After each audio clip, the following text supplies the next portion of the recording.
Beau, pretty easy this Test cricket lark, isn't it? Hitting the winning runs. Australia haven't held the Border-Gavaskar Trophy in a decade, and you come in after one Test.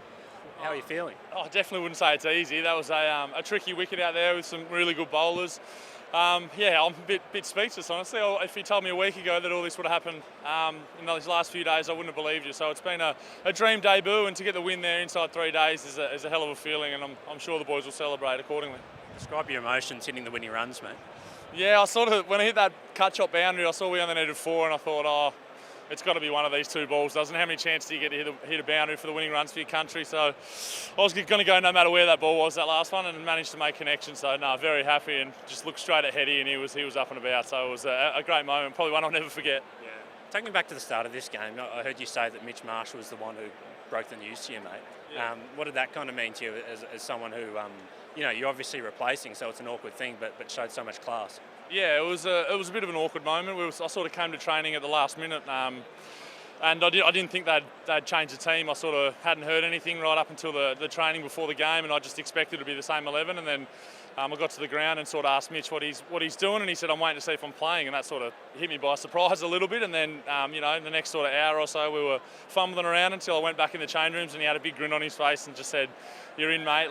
And he couldn't have been happier. He's been unbelievable this week, and like you said, it is always awkward when you're trying to force your way in the team, but it does mean someone gets left out. But he's been high class. He's been around my family. He's been unbelievable. So it speaks volumes of the bloke.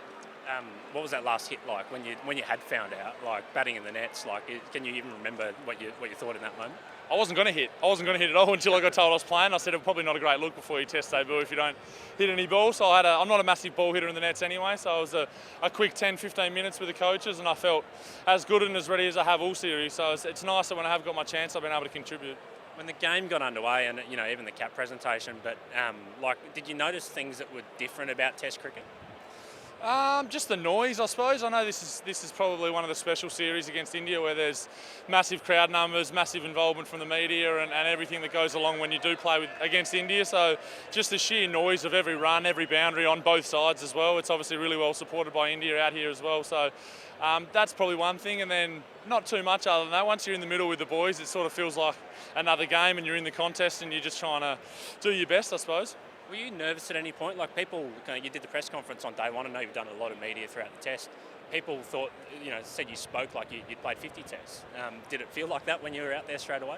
That's a nice compliment. No, I'm not. I don't get massively nervous. I think we have a few of a joke with, especially Wadey. He's a bit of a nervous watcher and a nervous batter, and I'm always pretty cruisy when I'm in the bat. I don't think I want to spend too much energy worrying about something I can't control until I get out there. But no, I thought I would be a bit more nervous. But once I got through that first run and hang on to a catch, I sort of felt like it was business as usual when we're into the contest, and just trying to do the best I could.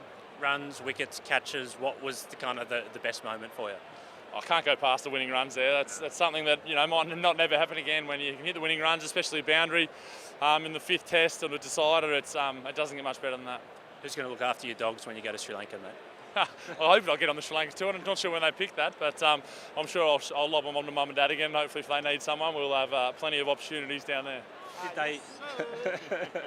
Did they find someone to look after the dogs? They did, yeah. Luckily, they did. They're pretty cruisy, the 2 Labradors. But no, we found someone to feed them twice a day, and then they just sleep. And hopefully, they've got the cricket on in the background.